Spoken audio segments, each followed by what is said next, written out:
Good afternoon, Toastmasters and guests. Today I am here to share one of the prominent emotion called fear. This is something which is lingering in my mind since my childhood. Now, what is this fear and where does it emerge from? I made a research. According to ancient history and findings from Bible and few of the holy books, fear is nothing but the devil. But like all of us, every human being needs scientific stats and scientific proof to say what is fear. Now, according to us, fear is an unpleasant emotional state where every human being goes into a psychological and a physical trauma whenever met with an external threat. Now, every living organism is wired for survival, and when this survival is under threat, the mind goes alert and our nervous system is aroused. Now, what happens after that? The body immediately takes on the fight or the flight mode. Now, although each individual has the personalities and traits which are inherited, we can learn things from others, the beliefs, the values, the personalities. Now, what happens with this? We learn to be afraid like we learn how to be confident. We learn how to be courageous like we learn how to be afraid. We learn how to be positive like we learn how to be negative. Everything that has ever been or will ever be are our ideas and our thoughts.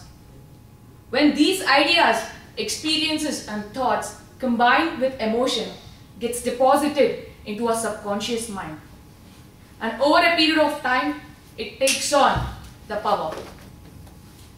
Now, what happens with this and where do we learn all this?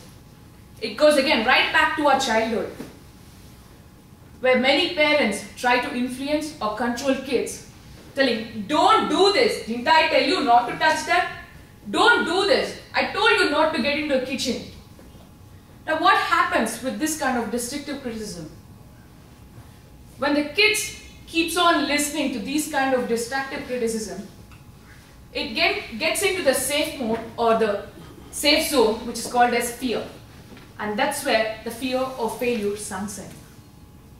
It is really important that the child is brought up in a safe environment.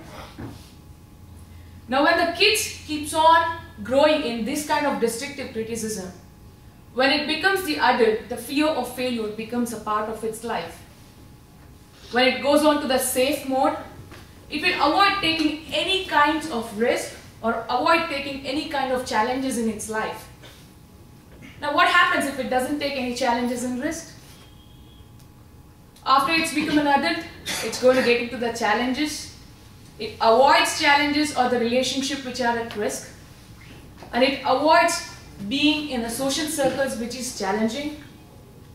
It goes on into the safe mode. And the worst part of it is it doesn't even realize why is it doing what. And everything goes back to our childhood. When it enters into the safe mode, it forgets that it is under fear. And the second part, and which is the most important part of fear, is the fear of rejection. And again, it goes back to the childhood. Whenever a parent says, you do this, I'm going to get you this. You do this, I'm going to get you a big chocolate. The child will exactly do the same thing, whatever the parent says. And the love of the parent is only restricted to the degree to which what the child follows. And this is called as conditional love. What happens when the child grows up? The child will start looking at the unconditional love from its outside environment. When we are infants, we are just unafraid to explore our environment. We are just so free. We can just touch, we can just feel, we can just see and learn anything and everything we want. We just trust our instincts. And also, we are so uninherited and just spontaneous that we can play anytime. We can go play, have fun. We can do whatever we want. And what happens to this? when we grow up. You can say only few of the men or the women have this quality when they grow up. Why is it? It's exactly the same. The fear of rejection and the fear of control love, or the fear of failure, which has gone into the child's mind, that is playing out. Now what can we do to avoid these kind of instances as parents? Trust me, I don't have any experience in that. So what I can say is, there is something called as neutral mode, which the parent can go. Instead of saying, don't do this, this is going to hurt you, instead of screaming at the kid or punishing the kid physically, you can gently alert him with an assertive voice. Then don't do this. If you do this, it's going to hurt you. It's going to burn your hand. Trust me, it's going to go a long way. Now you can say, Rupa, it's too late. I'm old now. There is something that we can do.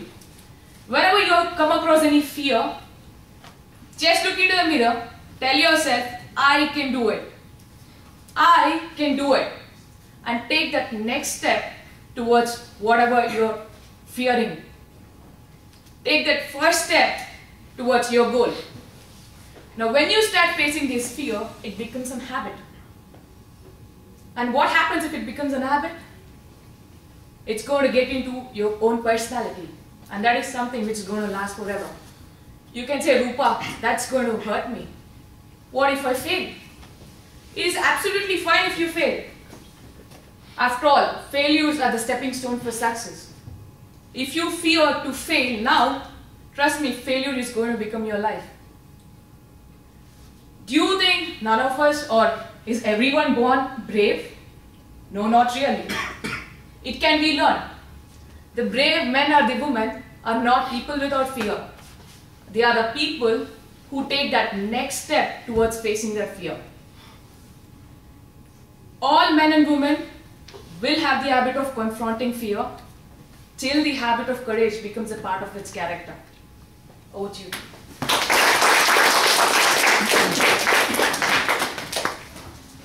Thank you, Toastmaster Rupa. Thank you for that very illuminating speech. Let me now